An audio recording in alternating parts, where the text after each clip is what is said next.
আমরা ক্ষেপণাস্ত্র সম্পর্কে শুনেছি, কিন্তু ক্ষেপণাস্ত্র মানব আবার কি? হ্যাঁ বন্ধুরা, আমি কথা বলছি the missile man doctor APJ Abdul Kalam সম্পর্কে। তবে তার সম্পর্কে এমন একটি কম জানা তথ্য আছে যা আপনাকে অবাক করতে পারে। ডক্টর কালাম বিজ্ঞান ও প্রযুক্তি জগতে তার অসাধারণ অবদানের জন্য পরিচিত হলেও তিনি গভীর আধ্যাত্মিক চেতনার লোক ছিলেন। তিনি বিশ্বাস করতেন বিজ্ঞান এবং আধ্যাত্মিকতা এক মুদ্রার দুই পিঠ। For me, it's a 15 years travel. 2000 I saw it. Now 2050. 15 years travel.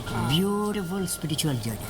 তার জীবনে এমন একটি বই ছিল যা তার চিন্তা ভাবনা এবং জীবন দর্শনে গভীর প্রভাব ফেলেছিল। এই বইটি হলো প্রাচীন তামিল সাহিত্য ত্রিকুলার। খ্রিস্টপূর্ব প্রথম শতাব্দীতে বা তারও আগে তিরুবল্লভার নামে একজন মহান তামিল কবি এবং দার্শনিক এটি রচনা করেন। ডক্টর কালাম এই বই দ্বারা এতটাই অনুপ্রাণিত হয়েছিলেন যে তিনি এটি সব সময় নিজের সাথে রাখেন। তিনি বিশ্বাস করতেন যে ত্রিকুলারের শিক্ষা সর্বজনীন। তিনি প্রায়শই তার বক্তৃতা এবং লেখায় ত্রিকুলারের থেকে উক্তি দিতেন।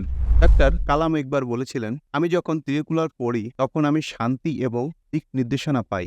এটি আমাকে দেখায় কিভাবে লক্ষ্যপূর্ণ জীবনযাপন করতে হয়। এই কথাটি অনেকের কাছে বিস্ময়কর মনে হতে পারে, কারণ আমরা ডক্টর কালামকে একজন বিশিষ্ট বিজ্ঞানী এবং প্রযুক্তিবিদ হিসেবে জানি, কিন্তু তার জীবনের মূল দর্শন এবং নৈতিক দিক নির্দেশনা এই প্রাচীন সাহিত্য থেকেই এসেছে। তার বিজ্ঞানী মনের পিছনে ছিল এক গভীর আধ্যাত্মিক আত্মা যা সবসময় মানবতা এবং নৈতিকতার পথে চলার নির্দেশনা দিয়েছিলেন। তিনি আরো বলতেন, একটি দেশ তখনই সত্যিকারের উন্নতি করতে পারে যখন বিজ্ঞান এবং আধ্যাত্মিকতা একসঙ্গে হাত মিলিয়ে চলে। ডক্টর কালামের জীবনে এই বিজ্ঞান আধ্যাত্মিকতার সমন্বয় তাকে একজন অনন্য নেতা এবং দার্শনিক হিসেবে প্রতিষ্ঠিত করেছে।